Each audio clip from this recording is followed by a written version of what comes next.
बारह के अंदर में कांग्रेस जिला प्रमुख उर्मिला जैन भाई ने कार्यकर्ताओं की बैठक ली। बैठक में ब्लॉक अध्यक्ष ने बताया कि एआरसीपी को लागू नहीं करने की गई वादा खिलाफी को लेकर 16 अक्टूबर को जिला मुख्यालय पर जन जागरण अभियान शुरू किया जाएगा। इस कार्यक्रम में कांग्रेस के राष्ट्रीय अध्यक्ष मल्लिकार्जुन खड़गे, प्रदेश प्रभारी सुखजिंदर सिंह रंधावा, मुख्यमंत्री अशोक गहलोत सहित कई कांग्रेस के नेता पधारेंगे। कार्यक्रम के आयोजन को लेकर तैयारी बैठक आयोजित की गई।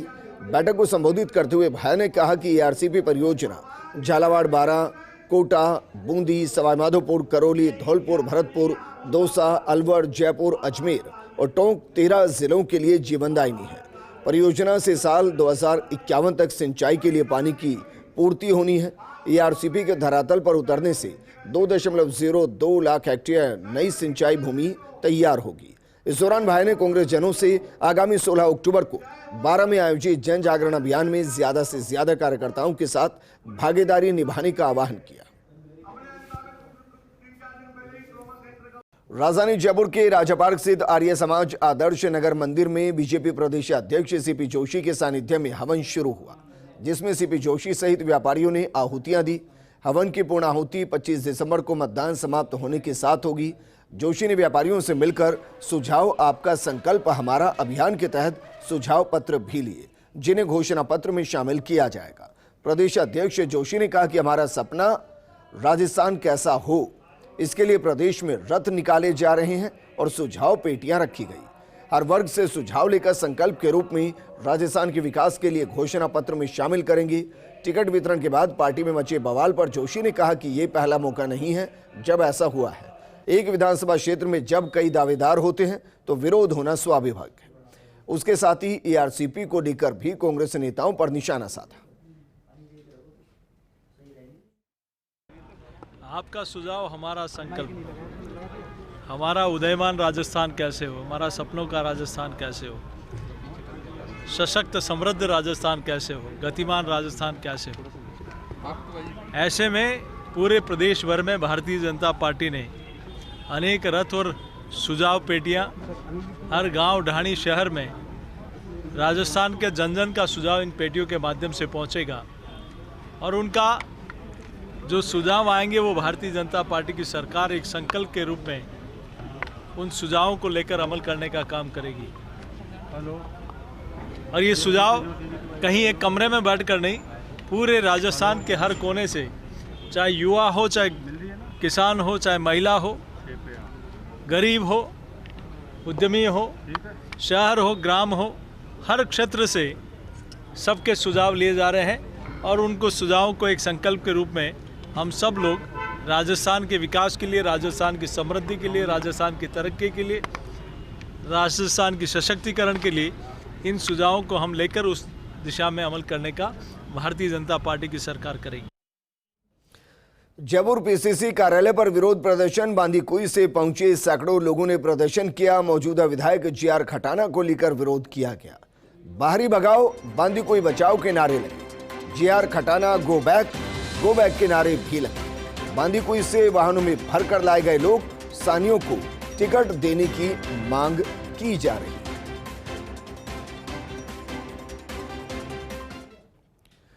जयपुर में चीन के हाउजोउ में 19वें एशियन गेम्स में उत्कृष्ट प्रदर्शन कर मेडल जीतने वाले पुलिस के खिलाड़ियों का पुलिस मुख्यालय में सम्मान किया गया, जहां डीजीपी उमेश मिश्रा ने विजेता खिलाड़ियों को साफा पहनाकर सम्मान कर 2-2 लाख रुपए का चेक भी प्रदान किया। समारोह में DG Rajiv Sharma, DG Janga Srinivas Rao, ADG Anil Paliwal, ADG आनंद श्रीवास्तव सहित अन्य अफसर मौजूद रहे। इस मौके पर डीजीपी उमेश मिश्रा ने कहा कि राजस्थान पुलिस के खिलाड़ियों ने मेहनत कर देश में हमारा नाम रोशन किया। उन्होंने उम्मीद जताई है कि कड़ी मेहनत कर राजस्थान पुलिस के खिलाड़ी ओलंपिक गेम्स में भी हिस्सा लेंगे और अच्छा प्रदर्शन कर मेडल हासिल करेंगे। ये हमारे लिए बहुत खुशी और गौरव का पल है और राजस्थान पुलिस का जो परफॉर्मेंस है वो बहुत सुपर्ब कहा जाएगा। अत्यंत उत्कृष्ट प्रदर्शन इन्होंने किया है और न केवल राज्य पुलिस बल्कि सीपीओज वगैरह में भी ये सबसे आगे हैं, नंबर 1। तो राजस्थान पुलिस का नंबर 1 आना ये हमारे सबके लिए राजस्थान पुलिस के लिए और राजस्थान राज्य के लिए बहुत गौरव की उपलब्धि है, गौरवपूर्ण उपलब्धि है। करीब 350 से अधिक स्पोर्ट्स पर्सन्स है जो राजस्थान पुलिस के पार्ट हैं। उनमें से हमने वर्ष के शुरुआत में करीब 17 खिलाड़ियों को आइडेंटिफाई किया था कि जो एक्सेलेंट परफॉर्मेंस दे सकते हैं और नेशनल इंटरनेशनल लेवल के ऊपर राजस्थान का नाम रोशन कर सकते हैं। उन 17 खिलाड़ियों को फाइनेंशियल हेल्प हमारे डिपार्टमेंट की तरफ से, प्लस उनको Sai sports authority of India और देश के अन्य जो ख्यातिमान कोच हैं उनसे उनको ट्रेन करवाया गया और ट्रेन करवा के उन 17 में से 10 हमारे खिलाड़ी एशियन गेम्स में सिलेक्ट हुए हैं। दिल्ली सुप्रीम कोर्ट में जस्टिस सीमा कोहली और जस्टिस एहसानुद्दीन अमानतुल्लाह की खंडपीठ ने विधवा पुत्रवधू को अनुकंपा नियुक्ति का राजस्थान हाईकोर्ट के हकदार मानने के आदेश को सही मानते हुए राज्य सरकार की याचिका को खारिज कर दिया। एसएलपी के अनुसार सुशीला देवी की सास पीडब्ल्यूडी में कुली के पद पर कार्यरत थी। 2007 में उसकी मौत हो गई। इस पर सुशीला देवी के पति ने अनुकंपा नियुक्ति के लिए आवेदन किया। आवेदन के लंबित रहने के दौरान उसकी भी मौत हो गई। इस पर सुशीला देवी ने अनुकंपा नियुक्ति के लिए आवेदन किया, लेकिन विभाग ने पुत्रवधू को आश्रित की श्रेणी में मानने से इनकार कर दिया। इस पर सुशीला देवी ने हाईकोर्ट में याचिका दायर की। हाईकोर्ट की एकलपीठ ने सुशीला देवी को हकदार मानते हुए उसे 1 माह में अनुकंपा नियुक्ति देने को कहा। सरकार की तरफ से इस आदेश के खिलाफ खंडपीठ में अपील पेश कर चुनौती दी गई। खंडपीठ ने भी सुशीला देवी को अनुकंपा नियुक्ति के लिए पात्र माना। इस आदेश को भी राज्य सरकार ने सुप्रीम कोर्ट में चुनौती दी। आगामी विधानसभा चुनाव को लेकर जिला निर्वाचन अधिकारी ने जयपुर जिले की राजस्व सीमा में स्थित प्रत्येक पेट्रोल पंप पर स्टॉक सुरक्षित रखने के निर्देश दिए। न्यूनतम 1000 लीटर पेट्रोल, 2000 लीटर डीजल और 200 लीटर ऑयल का स्टॉक सुरक्षित रखना अनिवार्य होगा। साथ ही चुनाव कार्य में लगे वाहनों को पेट्रोल, डीजल और ऑयल की उपलब्धता निरंतर बनाए रखने की दृष्टि से 4 दिसंबर रात 12 बजे तक फिलिंग स्टेशन अनवरत खुले रखने होंगे। जिला निर्वाचन अधिकारी प्रकाश राज पुरोहित ने बताया कि लोक प्रतिनिधित्व अधिनियम 1951 की धारा 160 के अंतर्गत प्रदत्त शक्तियों का प्रयोग कर चुनाव कार्य में लगे वाहनों को सुगमता से पेट्रोल, डीजल उपलब्ध कराने के निर्देश दिए गए। ये आदेश केवल 4 पहिया वाहनों पर ही लागू होंगे। जिला निर्वाचन अधिकारी यातायात की तरफ से जारी कूपन के आधार पर सूची में अंकित पेट्रोल पंप वाहनों को पेट्रोल, डीजल और ऑयल उपलब्ध कराएंगे। धौलपुर में आगरा मुंबई राष्ट्रीय राजमार्ग पर सागरपाड़ा चेकपोस्ट पर की गई नाकाबंदी के दौरान एक हुंडई कार से 2.5 लाख रुपए का कैश बरामद किया गया और कार चालक को गिरफ्तार किया गया। वहीं नाकाबंदी प्रभारी सुरेश सांखला ने बताया कि विधानसभा चुनाव को लेकर जिला कलेक्टर और एसपी के निर्देशन में एमपी और यूपी बॉर्डर पर सघन नाकाबंदी की जा रही है। इसके साथ ही नाकाबंदी पर कार्रवाई के दौरान इनकम टैक्स की टीम को भी मौके पर बुलाया गया। इस मौके पर नाकाबंदी प्रभारी ने बताया कि विधानसभा चुनाव को निष्पक्ष, निर्भीक और भयमुक्त संपन्न कराने के लिए सघन नाकाबंदी अभियान लगातार जारी रहेगा। कार्रवाई के दौरान परिवहन निरीक्षक धीर सिंह मीणा, एसीटीओ भरतलाल मीणा, जेसीटीओ दीपक शर्मा आदि मौजूद रहे। चित्तौड़गढ़ कलेक्टर गौरव अग्रवाल बेगू क्षेत्र के दौरे पर रहे, जहां कलेक्टर ने राजनीतिक दलों के प्रतिनिधियों के साथ साथ प्रशासन और पुलिस अधिकारियों की बैठक ली।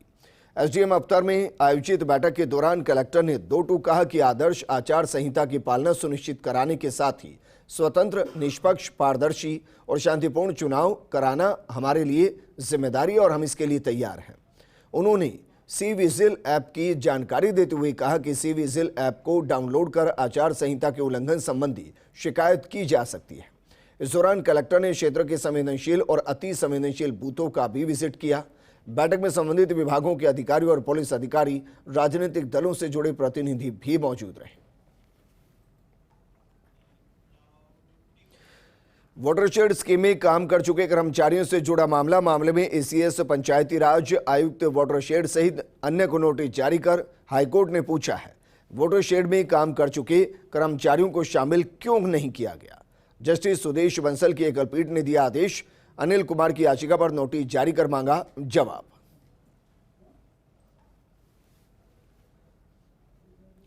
डूंगरपुर से एसीबी उदयपुर के शिकंजे में आया जिला परिषद का एक्सीएन विदेशी शराब का भी शौकीन है। गिरफ्तार एक्सीएन अजय भार्गव के कोटा घर की तलाशी में विदेशी ब्रांड की 190 बोतलें बरामद हुई, जिनकी कीमत 4 लाख रुपए के आसपास बताई गई। पुलिस ने एक्साइज एक्ट के तहत मामला दर्ज किया है। सिटी एसपी शरद चौधरी के निर्देशन पर पुलिस ने महावीर नगर थाना इलाके में तलाशी दी, जिसमें ये शराब बरामद हुई। आपको बता दें कि अजय भार्गव को एसीबी उदयपुर स्पेशल यूनिट ने 45,000 की रिश्वत लेते पकड़ा था। हरियाणा के रोहतक में 2 दिवसीय महंत चांद्रनाथ योगी की मूर्ति प्राण प्रतिष्ठा का आयोजन किया गया। शंखढाल, आठमान भंडारा और देश मेला कार्यक्रम सल बोहर मठ में किया गया। कार्यक्रम में मेले के दूसरे दिन आरएसएस प्रमुख मोहन भागवत, मुख्यमंत्री आदित्यनाथ योगी, योग गुरु स्वामी रामदेव और अनेक संत पहुंचे। इस दौरान उत्तर भारत में धार्मिक और राजनीतिक रूप से मठ मजबूत नजर आया। यूपी के मुख्यमंत्री योगी ने कहा कि विश्व में शांति की गारंटी है सनातन धर्म। साथ ही कहा कि सनातन धर्म और संस्कृति को देश की संत महात्माओं ने घर घर गांव-गांव तक पहुंचाते हुए इसकी महत्ता को महत्वपूर्ण भूमिका निभाई है। उन्होंने कहा कि ब्रह्मलीन चांद्रनाथ योगी के बाद बालकनाथ योगी ने संत परंपरा को शीर्ष पर रखते हुए एक नया आयाम स्थापित किया, जिसके कारण इतना भव्य कार्यक्रम आयोजित हुआ। साथ ही इस दौरान आरएसएस प्रमुख मोहन भागवत बोले, सनातन धर्म को लेकर गलत टिप्पणी करने वाले दया के पात्र हैं। उन्होंने कहा कि सनातन का अर्थ कभी ना खत्म होने वाली परंपरा और विचारधारा है, जो सभी के अंदर आदर और सम्मान का भाव रखती है। उन्होंने कहा कि बाबा मस्सनाथ मठ इस परंपरा को आगे बढ़ा रहा है। कार्यक्रम के उपरांत उपस्थित अतिथिगण और देश के कोने कोने से पहुंचे आठमान पीर मानधारियों प्रमुख संतों ने नाथ परंपरा के अनुसार विधिवत महंत बालकनाथ योगी जी का चादराभिषेक किया है।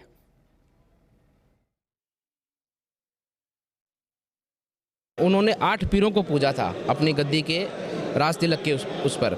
उन 8 पीरों को पूजकर उन्होंने उनको सम्मान दिया था। तो उसी परंपरा का फिर नाथ संप्रदाय में भी ये परंपरा चली कि इस प्रकार से जिन गद्दियों को, श्रेष्ठ गद्दियों को उन्होंने पूजा था, फिर नाथों में भी स्थानधारी जो अपने गुरु की याद में उन 8 मानधारी महंत पीरों से अनुमति लेकर 8 मान भंडारे का आयोजन करते हैं, उनको बुलाते हैं, उनका सम्मान करते हैं। तो उसी परंपरा के अंतर ये तब से परंपरा चली। तो उसी स्वरूप में गुरु बाबा मस्सनाथ जी के इस मठ के अंदर पूज्य महंत श्री चांद्रनाथ जी की स्मृति में 8 मान का भंडारा और पूज्य गुरु महाराज के संख्या ढाल और विशेष रूप से बाबा की समाधि की कलश स्थापना का एक कार्यक्रम रहा।